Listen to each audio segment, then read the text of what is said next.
Si demain j'ai envie de me payer un super hôtel, machin, d'aller au Club Med pendant une semaine, et puis merde, je le mets sur la boîte. On a toujours des personnes qui sont créatives dans les dépenses qu'ils vont essayer de faire passer dans la société. Il y a certains critères qui font clignoter chez le fisc. Des acquéreurs vont vous proposer du liquide. On nous a déjà proposé 70 000 balles en liquide. Ça vous est déjà arrivé de dire à un client, au vu de ce qui se passe, on arrête de bosser ensemble? Ouais, plein de fois. Bien sûr. Est-ce qu'on peut se revendre à soi-même? En soi, rien ne l'interdit. On a le droit de le faire. La vraie question, c'est comment je dois le faire. Le tribunal va considérer toujours que le marchand de biens est un sachant et on ne pourra pas se dissimuler derrière le « Ah mais je savais pas, je viens de démarrer, j'étais pas au courant ».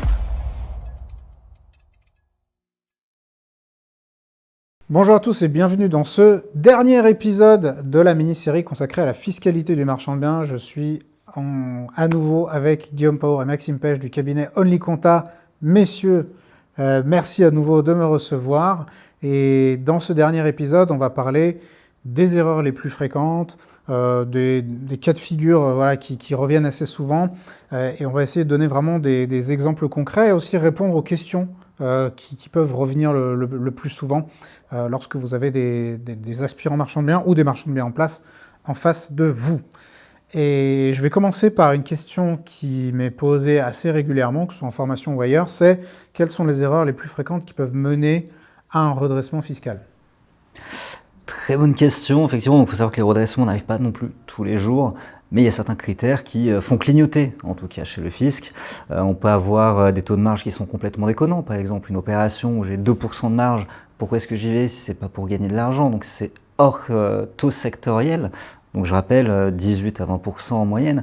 Donc si on est très au-dessus, ça peut également déclencher un contrôle. Le fisc ne va pas juste nous dire bravo, il va aussi regarder pourquoi j'ai pu gagner autant d'argent.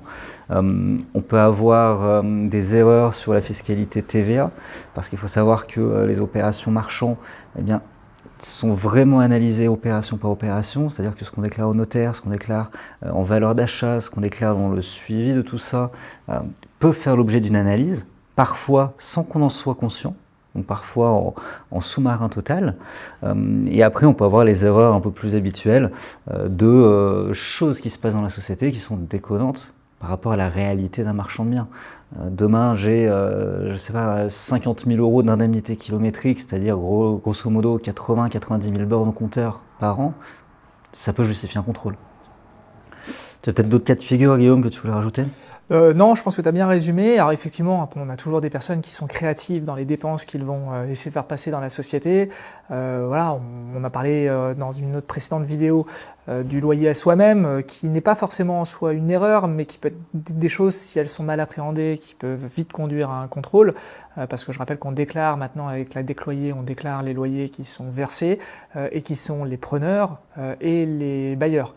Donc faut être prudent parce que l'information va quand même être transmise. Il peut faire le recoupement entre une personne qui perçoit le loyer, qui ensuite est censée le déclarer sur sa déclaration d'impôt sur le revenu. L'administration s'est quand même équipée d'outils pour essayer de faire des recoupements de plus en plus précis. Donc il faut être prudent par rapport à ça.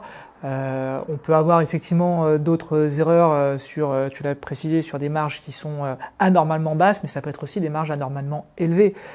Pourquoi est-ce que dans une activité, on peut se retrouver avec beaucoup trop de marge? Qu'est-ce qui justifie d'avoir une marge effectivement qui est anormale? Est-ce qu'il n'y a pas eu des pots de vin qui auraient été versés en espèces, par exemple à l'acquisition, on l'a acheté véritablement bas? Est-ce qu'il n'y a pas eu une récision pour lésion achetée auprès d'une personne âgée avec une valeur qui était inférieure à la valeur de marché? Est-ce que ça n'a pas été un consensus qui a été fait sur une valeur d'achat qui n'était pas adaptée? Est-ce qu'on peut aussi se retrouver éventuellement avec des sources de recettes ou des dépenses en espèces? Ça aussi, il faut être très prudent, parce que pourquoi dans une activité de marchand de biens on aurait des espèces? C'est pas normal. Donc si demain j'ai des recettes en espèces sur une activité de marchand de biens, ça va être un gros warning, notamment vis-à-vis de Tracfin, qui est la cellule financière, la brigade financière pour la lutte contre le blanchiment d'argent et le financement du terrorisme. Donc il faut être prudent sur les sources aussi de revenus, mais au même titre que si je fais des retraits en espèces, pour pouvoir payer demain éventuellement des maçons ou des artisans divers et variés, et là ça va être aussi du warning, parce que comptablement, il faut qu'on ait une facture pour justifier la dépense, et si on a une dépense payée en espèces, on sait que vraisemblablement l'espèce risque de ne pas être déclarée d'un côté ou de l'autre. Donc là aussi, gros warning. L'espèce, de toute manière, n'est pas compatible, on va dire, avec l'activité de marchand de biens. De toute façon, enfin là aussi, on va vous proposer à un moment donné dans votre activité de marchand, des gens vont vous proposer des acquéreurs ou autres. Des acquéreurs vont vous proposer du liquide. On va dire, voilà, je t'enfile une partie en liquide. Bon, on nous a déjà proposé 70 000 balles en liquide. Si le mec, t'as cru que j'étais le casino, quoi. Et en parallèle, il y a des artisans aussi qui vont vous proposer de les payer en liquide. Dans les deux cas de figure, je recommande, au-delà du fait que c'est absolument illégal, pas d'être rémunéré en liquide. Tant que vous le déclarez, ça va. Mais voilà, en général, quand on est payé en liquide, c'est pour ne pas le déclarer. Mais le liquide, qu'est-ce que vous allez en foutre, quoi, à un moment donné? Enfin, si c'est 500 balles, tu sais les claquer. Voilà. Si c'est 70 000, qu'est-ce que tu vas en faire, quoi? Et puis au-delà de ça, c'est qu'il y a vraiment une lutte contre cette notion de blanchiment et que s'il y a quelqu'un qui a 70 000 euros en espèces, il y a forcément une source de revenus qui a très probablement échappé à une déclaration. En tout cas, 70 000 euros, c'est certain. 500 euros, effectivement, ça peut justifier très facilement, mais 70 000, c'est compliqué. Et je rappelle que maintenant, on doit tous vérifier et s'assurer de l'origine des fonds que l'on apporte. Donc, c'est-à-dire que même si vous apportez sur les comptes de votre entreprise 10 000, 20 000, 30 000 ou 100 000 euros d'argent, qui peuvent venir éventuellement de votre famille ou de votre compte perso, eh ben, nous avons l'obligation, que ce soit les notaires, les avocats, les experts comptables, ou toutes les professions un peu réglementées, de s'assurer de l'origine et de la provenance des fonds pour remplir les obligations justement de Tracfin. Donc prudence par rapport à ça, parce que on peut, nous cette fois-ci, c'est la seule version où on se doit de déclarer les fonds qui sont manifestement en tout cas frauduleux. Ça avait une question que je voulais te poser sur la partie des dépenses qui sont un petit peu excessives. Si demain, moi, je fais n'importe quoi, tu vois, je me dis, bon, bah, j'en sais rien, j'ai envie de me payer un super hôtel, machin, d'aller au Club Med pendant une semaine, et puis merde, je le mets sur la boîte, et je le passe, donc à la fin du mois ou à la fin de l'année, je dis, bah voilà, je le déclare comme une dépense. Toi, en tant qu'expert comptable, est-ce que tu peux dire, non, je le déclare pas, ou alors tu n'as pas ce pouvoir, mais tu dois juste dire à ton client, sache que c'est illégal ce que tu fais.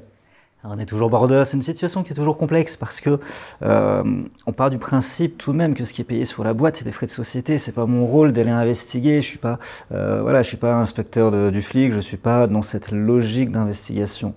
Sauf que parfois le souci c'est que ça crève les yeux, que c'est quand même vraiment très border. Et donc là, le choix au final reste au dirigeant parce que c'est son risque où il dit non, moi je persiste et je signe, c'est une dépense pro. Voilà, moi je suis juste, entre guillemets, expert comptable, c'est pas moi qui ai la main sur la CB, c'est pas moi qui décide. Par contre, si on a à répétition trop de dépenses border, clairement, c'est pas quelqu'un avec qui je vais travailler sur le long terme. Il faut qu'on fasse attention sur ce sujet parce que la loi est en train d'évoluer. Autant il y a quelques années, l'expert comptable n'avait pas de délation à faire. Ça, c'était quelque chose de très important. On était tenu à un strict secret professionnel.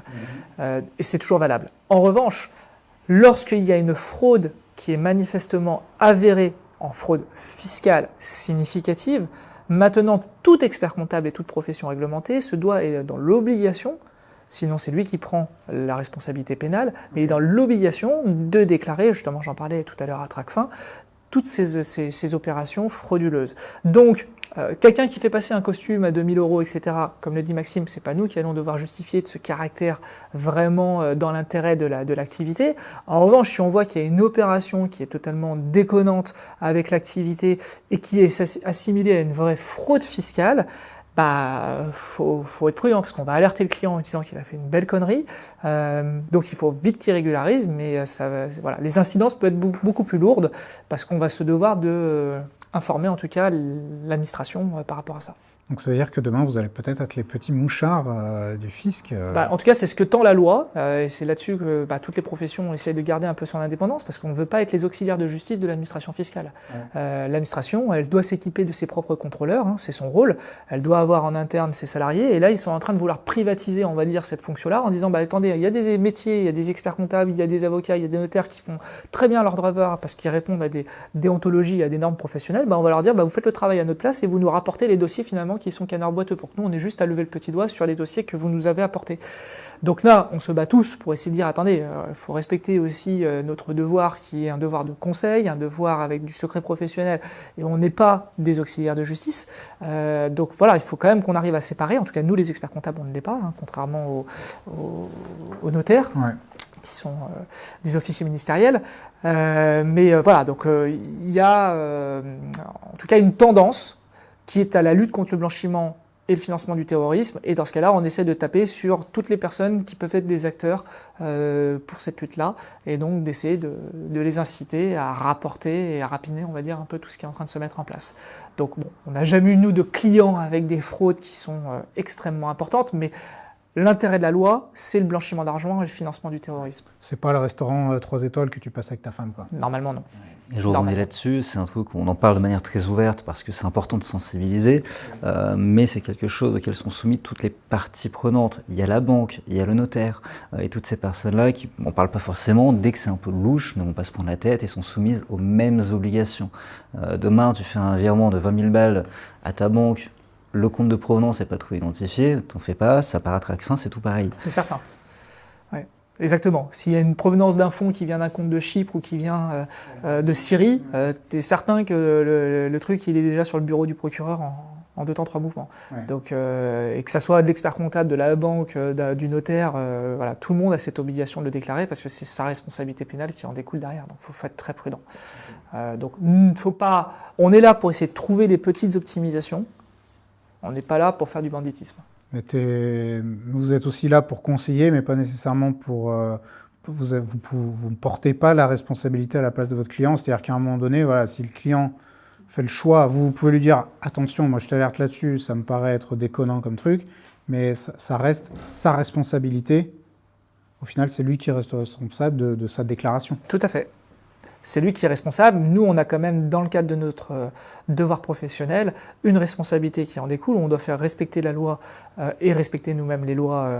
Et ça, c'est quelque chose qui est très important. Et donc, si on ne veut pas avoir notre responsabilité administrative, voire pénale, être mise en jeu, administrative, c'est vis-à-vis de l'ordre des experts comptables, il faut quand même qu'on fasse notre travail correctement et qu'on réponde à toutes les normes qui en découlent. Donc forcément, ça peut passer par faire des rappels aux clients, donner un degré d'assurance. Quand on fait un bilan, on fait une attestation, et cette attestation, il y a un différent degré d'assurance en disant j'atteste sans observation, j'atteste avec observation, ou je refuse d'attester. Okay. Et on doit, dans ce cas-là, matérialiser pourquoi est-ce qu'on a fait un refus et quelle est l'incidence sur la continuité de notre collaboration avec le client. Parce que si on a perdu la confiance et qu'on en est amené à refuser, voilà, qu'est-ce que ça signifie derrière? Ça vous est déjà arrivé de dire à un client, au vu de ce qui se passe, on arrête de bosser ensemble? Ouais, plein de fois. Bien sûr, ça arrive. On a toujours des clients qui sont en dehors de toute logique économique parfois, ou alors parfois ils font pas exprès. C'est juste des bordéliques. Mais un bordélique qui ne peut pas justifier sa comptabilité, et dans ce cas-là, toutes les dépenses. On peut avoir des exemples, bien sûr en restant anonyme, mais oui, non, on peut avoir des exemples. On a eu le cas effectivement d'un client qui est en train de divorcer et qui au bout du bout, ça c'est un cas assez fréquent, et du coup il ne répond plus, on n'a plus de signe de vie, donc nous on n'est plus en mesure de pouvoir faire une comptabilité. Quand il nous transmet juste son relevé bancaire, il y a des dépenses, mais du coup on n'a aucune facture en face, nous on ne peut pas les affecter comptablement, donc on ne peut pas récupérer la TVA, on ne peut pas les affecter en dépenses, donc nous on ne peut pas attester correctement de la comptabilité. Donc on est obligé de refuser. Et si la personne n'arrive pas à nous dire « Ok, vous inquiétez pas, je vais redresser », on veut bien l'aider, on veut bien l'accompagner sur une certaine durée, mais si ça dure 2 ans, 3 ans, c'est notre responsabilité par rapport à un producteur de déclaration où on est obligé de produire des déclarations sur une base qui ne comporte aucun élément tangible. Donc là, c'est très compliqué. On a eu également d'autres cas, là c'était plutôt sur une casquette commissariat, où on a une personne qui va, commissariat au compte, qui va faire passer des dépenses qui sont des dépenses non justifiées, avec notamment un apporteur d'affaires qui a été rémunéré à hauteur de 300 et quelques mille euros. Et cet apporteur d'affaires, quand on regarde la facture, déjà, c'est écrit apporteur d'affaires sur un marché qui n'existe pas et qui n'est pas du tout en lien avec l'activité économique, parce que ce sont des montants beaucoup trop importants par rapport au chiffre d'affaires réalisé. Et qui plus est, c'était une société qui était en Ouganda avec un RIB à Chypre. Donc on est quand même sur des sociétés qui facturent, qui ne sont pas forcément dans un environnement français très stable. Donc on est là, on est de nature à se poser des questions. On n'est pas là pour trouver la réponse, on est juste pour se dire ok, on a une suspicion, donc on fait une déclaration de soupçon en disant voilà, on ne sait pas ce qui se passe dans cette activité, mais là, il y a eu manifestement une opération dont je ne comprends pas l'intérêt dans le cadre de la société. C'est pas à nous de creuser, c'est pas à nous après d'en déduire des choses, mais ça peut arriver. On a eu aussi des marges anormalement cohérentes avec l'activité, notamment par exemple, je peux prendre le cas d'un marchand de biens ou d'une pharmacie ou d'une boulangerie, on sait qu'il y a des standards de normes. Et si on se retrouve avec une activité qui va générer par exemple pour un marchand de biens que 1% de marge, pourquoi ? Soit on est en mesure de le prouver parce que le client nous apporte des éléments tangibles et justifiés avec des belles explications, et dans ce cas-là, il nous dit non, mais là, cette opération, je me suis vraiment planté, j'en ai fait qu'une, voilà. Soit on le sait parce qu'il nous dit en fait, cette opération, je veux la suracheter à moi-même à titre perso, et donc je l'ai racheté à un coût avantageux, et dans ce cas-là, la marge, elle n'est pas du tout cohérente, et sa société se retrouve à avoir éludé de l'impôt. Ça me fait une excellente transition, justement, puisque une des questions qui revient souvent, c'est est-ce qu'on peut se revendre à soi-même ? Est-ce qu'un marchand de biens peut se racheter sa propre boîte de marchand un bien ? En soi, rien ne l'interdit. On a le droit de le faire. La vraie question, c'est comment je dois le faire. C'est-à-dire que chaque partie doit avoir des conditions de marché. C'est-à-dire que la société qui revend à son dirigeant, elle doit encaisser l'argent comme si elle l'avait vendu à n'importe qui. Parce que sinon, j'ai aucun intérêt de le vendre à mon dirigeant alors que j'aurais pu le revendre plus cher à quelqu'un d'autre. Donc pour ne pas léser la société, il faudrait que ça soit prix de marché. En sachant que le marché immobilier, comme n'importe quel marché, il y a toujours une petite marge de manœuvre, de négociation. On n'a pas un prix qui est fixé au centime prix, c'est impossible. Donc il faut en tout cas que ça soit cohérent avec ce qu'on peut trouver en bien équivalent sur un secteur, sur une zone géographique, et qu'on soit en mesure de montrer que c'est pas n'importe quoi et que c'est pas déconnant. Et là, encore une fois, le principe à appliquer, c'est ne pas abuser des bonnes choses. C'est-à-dire que si vous vous dites « Ah ouais, je vais faire une opération de découpe, là je détache une maison, la maison, je vais me la revendre à 50%, je vais l'acheter à titre perso à 50% de son prix, et un an plus tard, je vais la revendre, je vais encaisser toute la plus-value exonérée d'impôts. » Bon, là aussi, il ne faut pas prendre les gens pour des cons. Voilà, ça se voit du côté de la société parce qu'on a une marge qui forcément n'est pas du tout à la hauteur de ce qui aurait dû être réalisé normalement, et puis ça va se voir à titre perso dans lequel vous allez éventuellement changer de résidence pour habiter dans cette nouvelle résidence-là sur une période assez courte, et donc on peut aussi se faire requalifier à titre perso parce qu'on a considéré qu'il y avait une activité occulte de marchand de biens, et là ça sera double peine, parce qu'on a une marge ici qui a été oubliée, et donc on peut venir requalifier le prix, et ici de l'autre côté déclarer une activité de marchand qui a été faite à titre perso à l'impôt sur le revenu. Là c'est catastrophe dans les deux cas. Ouais, et accessoirement, d'ailleurs je rebondis là-dessus, mais être marchand de biens c'est un facteur aggravant, c'est-à-dire que quelqu'un qui va avoir sa SCI patrimoniale, qui va un peu se planter en mode ok, j'ai acheté pour revendre, je me suis trompé. On peut avoir un peu de tolérance lors d'un contrôle fiscal en disant ok, il y a des arguments. Si on a un marchand de biens qui a un patrimoine qui a un peu évolué, qui a sa SCI, qui a un peu de biens perso, etc., il n'y a plus cette tolérance parce que la personne est un professionnel de l'immobilier et qu'elle connaît ces notions d'achat-revente, d'intention spéculative. Donc la personne qui va avoir sa boîte marchand, sa SCI et qui se dit bon, là en fait ça m'arrangerait de faire ce truc-là de l'autre côté. Non, facteur aggravant. Et là on vient sur vraiment la partie, le tribunal va considérer toujours que le marchand de biens est un sachant. Et on ne pourra pas se dissimuler derrière le « Ah, mais je ne savais pas, je viens de démarrer, je n'étais pas au courant ». On s'en fout, vous êtes professionnel, vous êtes censé savoir, donc le tribunal partira du principe que vous savez, un point c'est tout. D'où la nécessité de se former, et d'où la nécessité aussi, c'est que si vous êtes amené à racheter le bien, c'est tout à fait possible, mais demandez des avis de valeur de marché et acheter à la valeur de marché. Ouais. Comme ça, au moins, ce n'est pas contestable. On peut toujours éventuellement se faire une petite... mini décote, mais il faut qu'elle reste cohérente. Et encore, c'est comme avec les dépenses déductibles, faut pas abuser des bonnes choses. Il ne faut pas en abuser. On peut toujours raconter une histoire sur une décote, on peut toujours expliquer que le bien, quand il a été acheté, il y avait ça qui n'allait pas. On peut imaginer plein de choses. On peut tirer sur la fourchette basse éventuellement du quartier dans lequel se trouve le bien. Mais bon, il faut être prudent parce que ce sont des éléments qui seront bien analysés par l'administration, surtout si on se le rachète à soi-même. Ouais, très clair. Une des questions qui revient souvent, c'est est-ce que je peux me faire prêter de l'argent par un proche, des proches, et si oui, comment faire ? Ouais, très bonne question, parce que c'est vrai qu'elle revient tout le temps, et il va y avoir plusieurs enjeux derrière. C'est-à-dire que la société, il faut se dire qu'une société, en fait, c'est ce qu'on appelle une personne morale, c'est-à-dire une entité qui existe que d'un point de vue mental. Hein. Elle n'a pas une vraie existence physique, elle n'a pas un corps, mais elle a quand même une existence juridique avec son patrimoine propre. Et à ce titre-là, eh bien, on peut prêter de l'argent à sa société à partir du moment où on est actionnaire, où on est associé, mais pas n'importe qui. Ça veut dire que moi, demain, je monte une boîte, j'ai un frère, une sœur, un parent qui me prête de l'argent, ils ne doivent pas le faire en direct de chez eux vers la société, parce qu'ils n'ont pas de lien, eux, avec la société. Donc il faudrait toujours que ça fonctionne à titre personnel.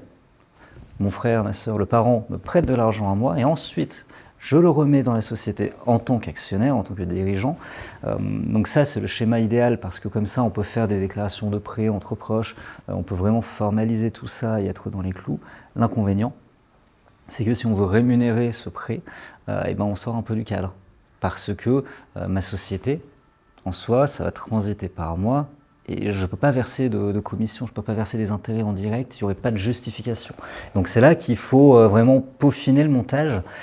C'est à partir du moment où on souhaite rémunérer cet apport, ça devient tout de suite un peu plus complexe. Ok. Donc là, c'est toute une réflexion à avoir, peut-être avec votre concours, justement, de se dire, bon, bah, j'ai ce projet-là, il y a cette personne, Mémé, qui a, je sais pas, qui a plein de...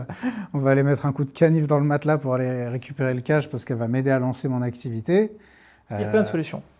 Les solutions, ouais. Qui sont existantes. On a tout un panel d'outils pour pouvoir aider les marchands de biens à structurer un apport financier qui vient de l'extérieur parce que lui n'a pas forcément la trésorerie. Donc pour pouvoir faire ça, effectivement, on peut créer des SEP, donc des sociétés en participation dédiées sur des opérations en commun parce que deux marchands de biens veulent travailler ensemble. Ils peuvent faire éventuellement une association en indivision, donc ils sont indivisaires pour pouvoir acheter un bien et faire ce qu'on appelle un flip, donc un achat-revente sans forcément faire de travaux, donc avec la moindre ligne de travaux ou d'investissement dedans. On peut avoir le recours effectivement à du prêt familial, dans lequel on va mettre la notion de rétrocommission qui peut se mettre en place, mais tout cela est très encadré et peut se faire que dans des mesures sur des montants qui sont relativement faibles, avec en tout cas des montants qui sont assez accessibles.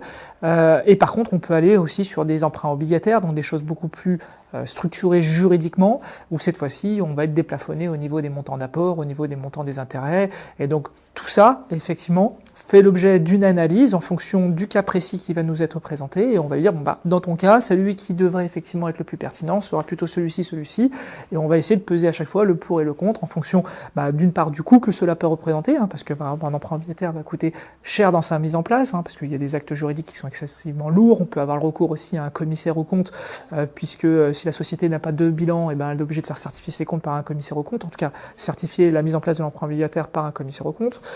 Donc ça, c'est effectivement une opération structurée un peu lourde. Celle-ci, avec la notion d'apport familial, reconnaissance de dette, rétrocommission, c'est assez simple, assez léger, mais on va être plafonné sur des montants qui sont des montants un peu plus faibles.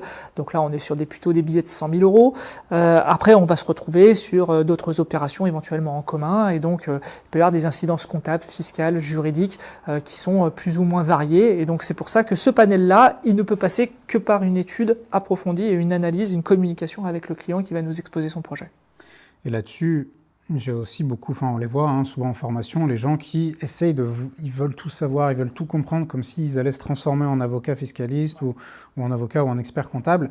En fait, les gens ont je trouve qu'ils ont cette démarche par rapport à ce genre de structuration, mais ils l'ont moins sur les travaux. Tu vois, par exemple, ils veulent comprendre comment les travaux fonctionnent. Ils vont pas se dire, je veux monter un mur, j'ai besoin de comprendre comment fonctionne un tractopelle, comment le faire fonctionner, comment faire du béton, comment faire mes semelles, comment monter les murs. Ils disent juste au maçon, là, je veux que tu me montes un mur.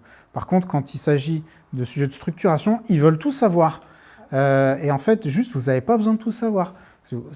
Si vous ne voulez pas vous transformer en maçon, n'essayez pas de vous transformer en avocat ou en juriste non plus. Juste faites confiance aux gens dont c'est le métier. Dites-leur, c'est ça que je veux. Et confiez-leur la mission et vérifiez que ce soit bien fait. Merci et au revoir.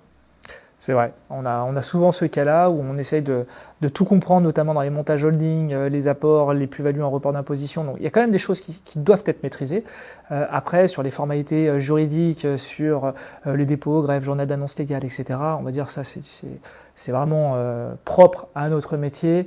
Et derrière, là, faut nous laisser dérouler. Parce que ça va être relativement simple. Bon, après, les gens, ils comprennent vite où se positionne leur métier. Et globalement, ils savent se garder, en tout cas, dans leur giron pour éviter de trop se rajouter une charge mentale par rapport à ça, parce que ça peut vite devenir compliqué dans notre métier. Et toujours dans le sujet des problématiques de rémunération, on a souvent le sujet de l'apporteur d'affaires, tu sais, l'apporteur d'affaires un peu ponctuel qu'on veut rémunérer, alors qui n'a pas de société, hein, parce que si c'est un agent IMO, on trouve toujours le moyen, ou autre. Mais si c'est, je ne sais pas, ma boulangère qui m'a mis sur un bon coup, ou le coiffeur, il m'a mis sur un bon coup, et là, je veux le rémunérer en tant qu'apporteur d'affaires, parce qu'il m'a apporté un bon dossier, mais il n'a pas la possibilité de me facturer. Comment on fait ? C'est toujours une question complexe, parce qu'en fait, on n'a pas le droit d'encaisser de l'argent sans le déclarer d'une manière ou d'une autre. Ouais. Et pour déclarer cet argent, soit le cas idéal, on a une boîte, donc on utilise ce véhicule juridique, cette société pour faire la facture, soit on ne l'a pas et on peut la créer. On peut faire une ouverture-fermeture, une auto-entreprise, un truc plutôt simple. Donc ça, c'est plutôt ce que l'on va recommander jusqu'à un certain seuil. Soit on ne fait rien de tout ça, mais dans ce cas, on est clairement hors des clous. Okay. Donc il faut se dire que la personne, le kidam moyen qu'on souhaite un peu rémunérer, soit c'est une petite rémunération, on lui fait une carte cadeau dans n'importe quelle enseigne, un truc un peu qui fera plaisir, et sans que ça soit une fortune. Par contre, si on dit je te file 10% de la marge, il y en a pour 30 000, là, il ne faut pas faire n'importe quoi. Ouais. Okay. En fait, on peut le rémunérer sous forme de cadeau, comme l'explique Maxime. C'est très facile, mais on est sur des petits montants. Sur des gros montants, il faut une structure avec un SIRET. Donc la micro semble très régulièrement la plus adaptée pour une personne, comme tu as cité, une boulangère, etc. Elle crée une micro, elle la ferme, au moins elle paye ses cotisations sociales. Attention au plafond, parce qu'au-delà d'un certain plafond, il y a de la TVA, et la TVA, on sait très bien que le marchand de biens ne peut pas la récupérer. Donc lui, ça va lui coûter 20% de plus. Okay. On a parlé des erreurs qui peuvent mener à un contrôle fiscal, et est-ce que tu peux me parler des erreurs les plus fréquentes, mais plus au sens général, enfin en tout cas vous, les grosses conneries qui sont à éviter? Alors là, j'en ai une qui me vient à l'esprit et sur lequel on est souvent consulté. Il y a beaucoup de néo-marchands de biens, voire même des marchands de biens expérimentés qui viennent nous voir parce qu'ils sont accompagnés par un expert comptable depuis un certain nombre de temps, qui leur a dit qu'il fallait faire une société dédiée par opération de marchand. Alors là-dessus, nous, on ne fonctionne pas du tout comme ça et il n'y a strictement aucun intérêt de fonctionner comme ça parce que ce sont souvent des réflexes qui sont liés par des experts comptables qui accompagnent ou qui ont accompagné des gens qui font de la promotion immobilière. Parce que pour la promotion immobilière, on est amené à faire des SCCV, des sociétés civiles de construction-vente, qui sont des structures dédiées opération par opération. Et une fois que l'opération est faite, cette société elle va avoir son patrimoine qui va être transmis à la structure de promotion immobilière. Et là, pour les activités de marchand, on ne fonctionne pas du tout comme ça, parce que ça reviendrait à démultiplier les coûts de manière exponentielle, donc il n'y a strictement aucun intérêt, on fait juste une seule société dans laquelle on vient loger toutes les opérations, même s'il y en a 100, 200 ou 300, c'est pas grave, on les stocke dans la société de marchand de biens. Après, c'est de l'optimisation fiscale éventuellement de faire une ou deux sociétés supplémentaires pour pouvoir répartir l'IS à 15%, mais ça c'est un autre sujet. Mais en tout cas, on ne fait pas une société de marchand de biens par opération. C'est une hérésie comptable, fiscale et économique pour le marchand de biens, puisque ça va lui coûter très cher. Je complète un tout petit peu, mais le seul intérêt qu'on pourrait avoir, ce serait pour une association.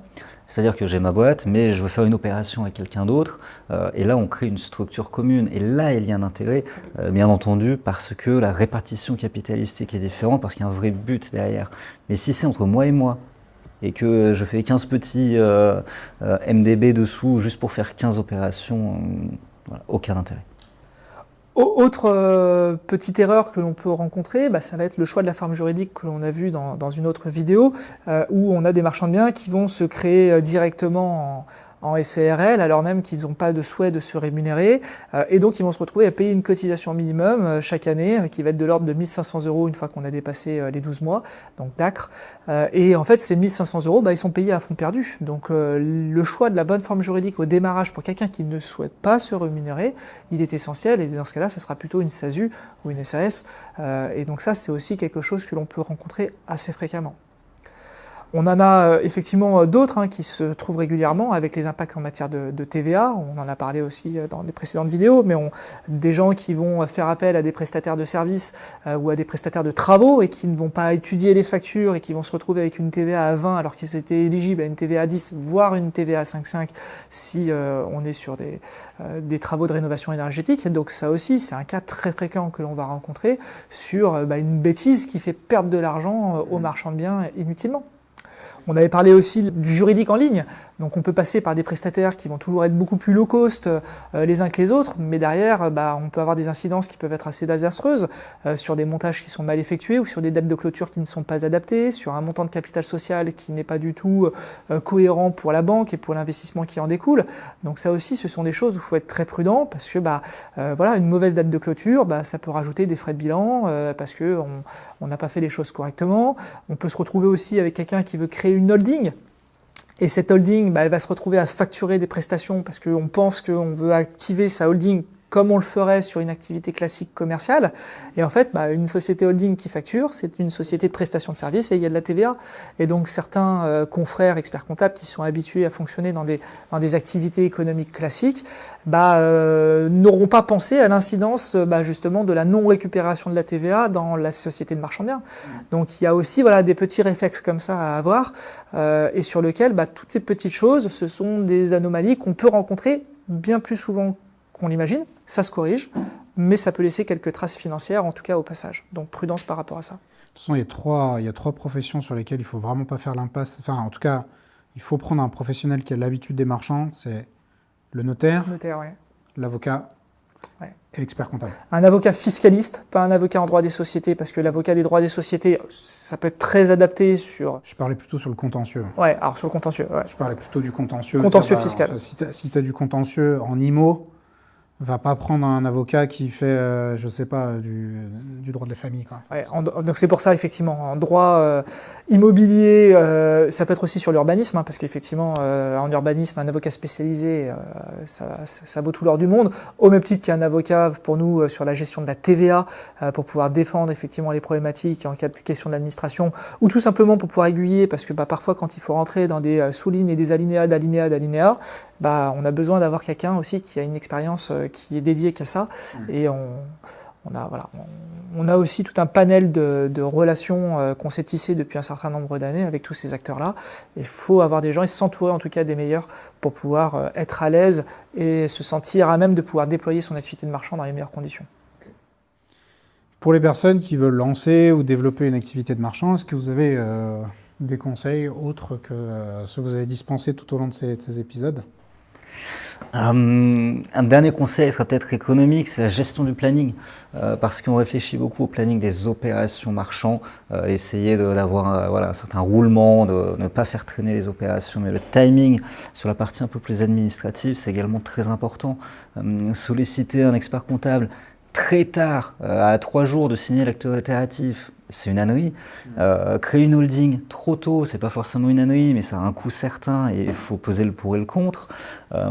Et surtout, si on sollicite quelqu'un un peu tard, alors le solliciter 2 ans en amont, c'est pas la peine, mais un petit peu tard, on peut passer à côté des 2-3 petites astuces qui, pour nous, sont limpides, mais qui peuvent faire la différence. On a la clause de substitution, par exemple, qui va jouer parce que si on ne l'insère pas, on ne peut pas signer un compromis soi-même pour ensuite le faire acheter par la boîte. On va avoir les notions justement d'exercice comptable où parfois en décalant l'achat d'une semaine ou de 10 jours, on s'achète entre guillemets 1 an de battement comptable. On a plein de petites choses comme ça qui s'anticipent et qui se prévoient en amont. Et je rebondis sur ce que tu dis, dans le sens où on a parlé tout à l'heure des petites bêtises que l'on pouvait rencontrer, en tout cas des erreurs fréquentes que l'on voyait, et la création d'une société trop en amont d'un projet de marchand de biens, en fait, là aussi, est un peu aberrant. Beaucoup trop de marchands de biens se disent « je veux devenir marchand de biens, donc je crée ma société de marchand de biens », alors même qu'ils n'ont pas encore trouvé d'opération et qu'ils ne sont pas certains de s'être fait financer l'opération. Donc là aussi, ça, on voit des personnes arriver avec une société déjà coquille vide, existante, qui enclenche donc toutes les obligations comptables et fiscales, donc ça coûte de l'argent. Mais non, dans ce cas-là, notre conseil, c'est toujours de dire on ne crée la société qu'à partir du moment où vous avez signé un compromis, voire même que vous avez signé un compromis et que vous avez déjà l'accord bancaire. Et une fois qu'on a tout ça, dans ce cas-là, on peut lancer la création de société qui va prendre entre 3 et 5 jours pour pouvoir le faire. Donc c'est très rapide, c'est pas ça qui prend du temps, mais attendons le dernier moment avant d'immatriculer la société et donc d'enclencher toutes les obligations qui en découlent. Après, là, je prends ma casquette de financeur. Alors, je ne suis pas un financeur, mais j'accompagne les personnes sur leur financement. Et là, pour le coup, si on n'a pas de société et qu'on vient chercher un financement marchand, ça peut être compliqué. Donc là, après, il faut toujours articuler les questions comptables avec les questions financières et autres. Donc, essayer de trouver quand même l'équilibre qui soit bon. En tout cas, pas créer sa boîte trop tôt parce que ça sert à rien. Exactement, c'est l'équilibre. On peut très bien présenter un dossier bancaire, ou en tout cas avancer avec l'organisme financeur en présentant des projets, en expliquant que c'est en cours, que ce soit telle forme, que ce soit telle structure. Pour finaliser le dossier, il faudra toujours avoir la structure définitive. Mais voilà, si vraiment on crée une boîte avant même de commencer à savoir si on peut se faire financer, c'est quand même un petit peu tôt. Bah, je suis pas d'accord avec vous. Ah bon? Parce que, non, parce que là, je le vois. Et là, c'est une vraie question de mindset investisseur versus entrepreneur. C'est-à-dire qu'on n'aura jamais de garantie qu'on peut se faire financer. Par contre, ce qui est sûr, c'est que si on arrive à trouver une opération suffisamment rentable, on trouvera forcément un financement.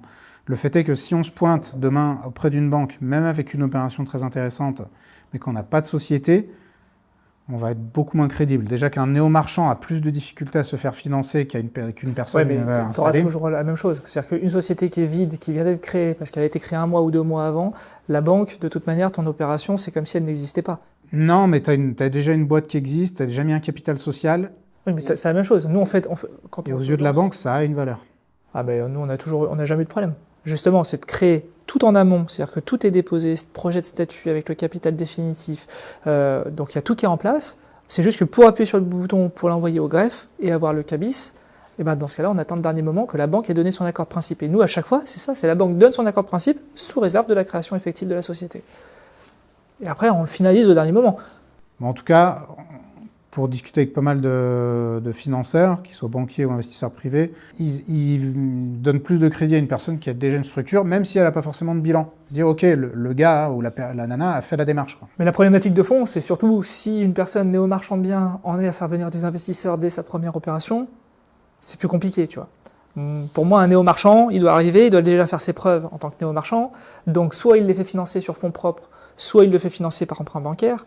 Et donc, dans ce cas-là, il n'y a pas trop de difficultés, mais déjà séduire des investisseurs, sauf si c'est la famille. Là, c'est ça peut être la famille. Frère, mais si toi, par exemple, tu interviens en tant que business angel pour intervenir sur des opérations sur un néo-marchand, il faut être en grande confiance sur quelqu'un qui n'a pas encore fait ses preuves sur la mise en place. Ouais. C'est pour ça que ce sont des cas qu'on rencontre, à mon sens, moins. Nous, dans notre prisme, on voit plus des gens qui vont solliciter des emprunts bancaires classiques, parce que déjà, ça coûte beaucoup moins cher. Un taux bancaire va coûter toujours moins cher que de passer par un investisseur extérieur. Donc, ça sera le dernier recours, le dernier levier. Et bon, après, je dirais, si il est prêt à dépenser 12% de taux d'intérêt, il sera prêt à créer sa société 3 mois à l'avance. Peut-être. Si vous voulez créer une société de marchand de biens ou que vous voulez la confier à des personnes qui sont expertes dans la gestion des sociétés de marchands, moi, je vous recommande de bosser avec Only Conta. Encore une fois, moi, je leur fais confiance depuis 2015 et j'ai presque toujours été satisfait à 100%. Voilà, vraiment, c'est des personnes que je peux vous recommander clairement, c'est super sérieux. Je vous mets un lien dans la description de la vidéo et de l'épisode. Si vous voulez les contacter, vous pouvez passer par ce lien. Et est-ce que tu veux dire, Guillaume, le mot de la fin ? Eh ben, écoutez, en tout cas, on sera ravis de pouvoir vous accompagner dans le cadre du développement qu'on est en train de mettre en place. Donc ça, c'est quelque chose qui, pour nous aussi, va nous permettre d'apporter un confort vis-à-vis des marchands de biens au niveau national. Je pense que notre expertise que l'on a acquis depuis plus d'une dizaine d'années maintenant sur ce domaine, elle est quand même assez reconnue. On intervient dans beaucoup de réseaux, beaucoup de conférences. Donc on a une certaine assise sur ce domaine-là et on sera ravis de pouvoir partager cette expérience avec tous les marchands qui nous écoutent et qui auraient des questions. On est là pour ça, on est là pour pouvoir les accompagner, sécuriser surtout la mise en place de leurs opérations et leur faire part justement de tout ce que l'on a pu rencontrer depuis un certain nombre d'années afin qu'ils ne reproduisent pas ces anomalies et qu'ils gagnent du temps parce que ce temps c'est de l'argent et puis c'est aussi une sécurisation psychologique, mentale qui évite d'être trop stressé parce que ça reste un métier où on joue avec des gros sous, donc des enjeux fiscaux qui peuvent être aussi un peu plus significatifs. Pour résumer, apprenez à faire les choses. Et ce que vous n'avez pas envie d'apprendre, sous-traitez-le à des personnes qui sont expertes dans leur domaine. Et suivez des formations. Merci, monsieur. Merci à toi. À bientôt. À bientôt.